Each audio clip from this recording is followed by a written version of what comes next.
Hey, so let's try and look at, I guess, in a positive light, what winning dads do. I talk enough about what's wrong with dads and all the things that cause them to lose, and usually it's mostly their own fault. Now, of course, the court system is biased, and I'm not going to pretend that it's not biased, and it's, and but the court system isn't changing anytime soon. So there's ways to fight and win. It's been proven over and over. So how do dads win? I've said it before. Usually I'll say it on the negative side. Dads are scared to fight. So you got to have courage. Here's what I did. And I show you my winning court orders that what I did worked.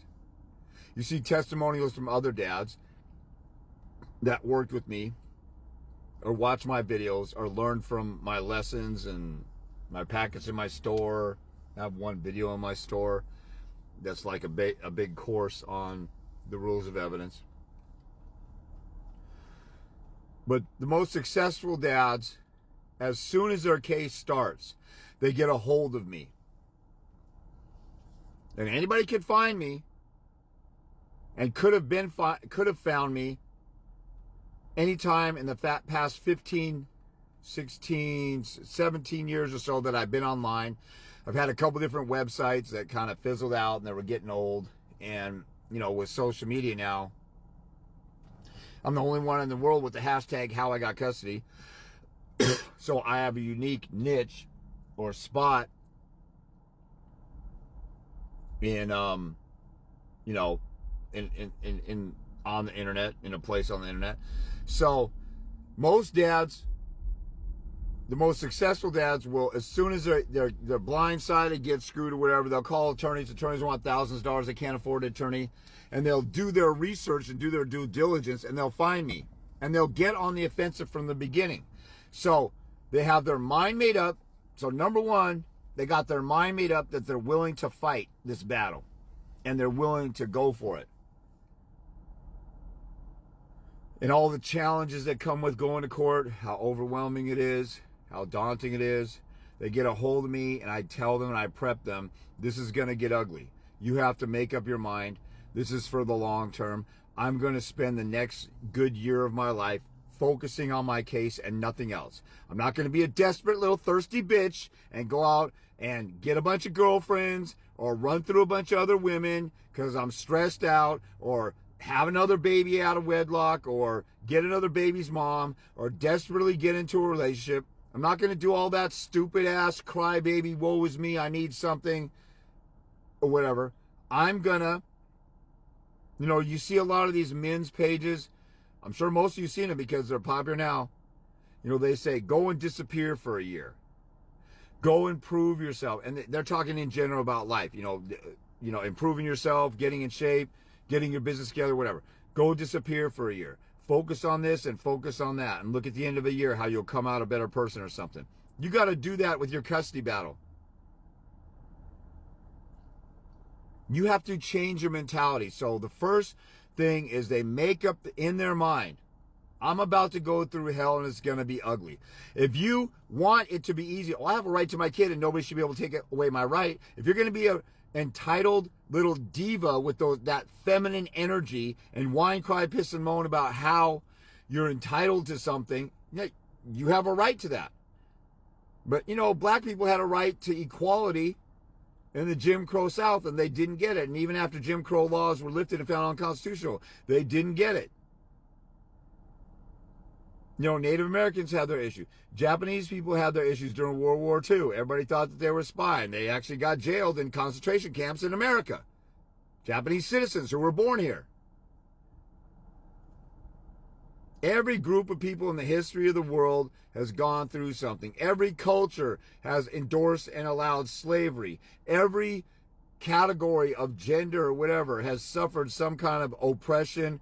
Lower class, rich, poor, women, men, black, white, this culture versus that culture, race wars everywhere. There's don't flatter yourself as a diva and think, I have a right to my kid because I'm their father. We're in a culture that's dominated by feminism because real men disappeared and we turned into pussies. And the culture came this way. So, You have to make up your mind. And guys who have made up their mind say, oh, I'm fighting for my daughter. She's my whole world. I love her to death. My son, my kids, whatever. I am in love with my children. My children are my world. Act like it. Make up your mind. I'm going to do anything for them. So you make up your mind. I'm willing to go through hell. Then, number 2, so you make up your mind. I'm going to go through it. I'm going to defeat the challenges, my fears. I'm going to do it anyway. I'm afraid. I'm going to go anyway. It looks intimidating. I'm going to go anywhere. Anyway. Number 2, you get informed by somebody who knows what the F they're doing. Stop going to the courthouse and just aimlessly wandering around like a dumb sheep lost in the woods. Can you help me? You work behind the counter at the courthouse. Can you help me? If you're going to talk to a clerk at the courthouse about how you should operate in court, they don't even have a law degree. And these lawyers all suck, and they got law degrees. And you're going to talk to a clerk, you might as well talk to a janitor. They work at the courthouse. Why don't you talk to them? The clerks of the courthouse know as much as the janitor does, except they know a couple short, oh, here's where the family law facilitator is. Here's where this is. We know that these, they might know a couple of things, but they don't know. I've had countless guys who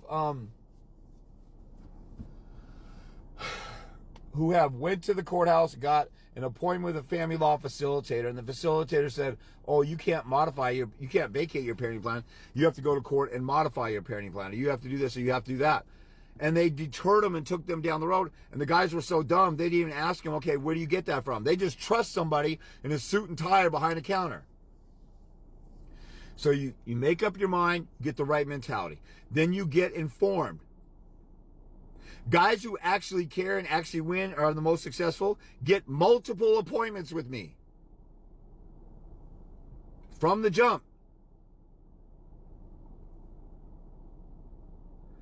It's amazing to me how many people think the vast wealth of information that you need going to a court of law about your constitutional rights, the statutes, case law that's out there, the rules of evidence, what's allowed in and out of court, the local county rules for your court, the statewide rules for your court, all the different forms and the formats and the legal principles about how to fill out forms and other constitutional rights and other things and legal principles.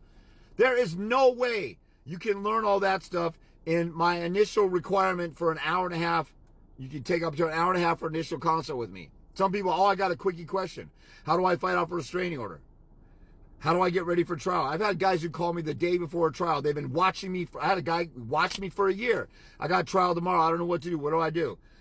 And I had to tell him, you stupid mother effer. Why don't you care? Give a shit about your kids enough to get ready for trial months before.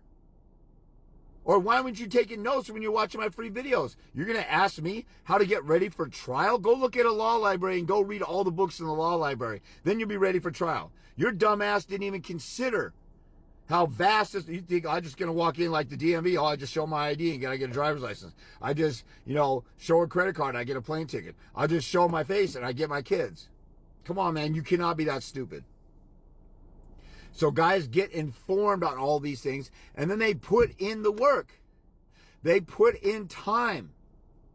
Now, you can maybe be obsessed about it and then spend 3 or 4 hours a day reading case law and reading this and reading that. It's just like a final exam. I've had people say, how much evidence should I take to court? All of it. How much time should I spend getting ready for court? All the time you can. Should I get a consult with you before or after I go to court? When you do a final exam in college, do you study before the exam or afterward? Just think about it as a final exam. If you're going to cram at the last minute for an exam, you're not going to do as well as if you study from the beginning. So guys, make up their mind they're going to fight. Then they get informed about all the information they need, and that comes with consultations with me, and then they put in the work that they need to do their own. You can't get a consult with me and magically everything gets fixed. You're getting trained by me on how to move forward and do this stuff on your own, and I'm there to have your back as you go as much as you need. And then you just continue to fight. And the fourth thing is you exhaust every remedy. You go to court and lose. You do a reconsideration. You go to court and lose. You appeal from a magistrate to a judge or a commissioner to a judge or whatever. You exhaust all your remedies. And then you rest at the end. And most of those guys win along the way because they're getting on the offensive.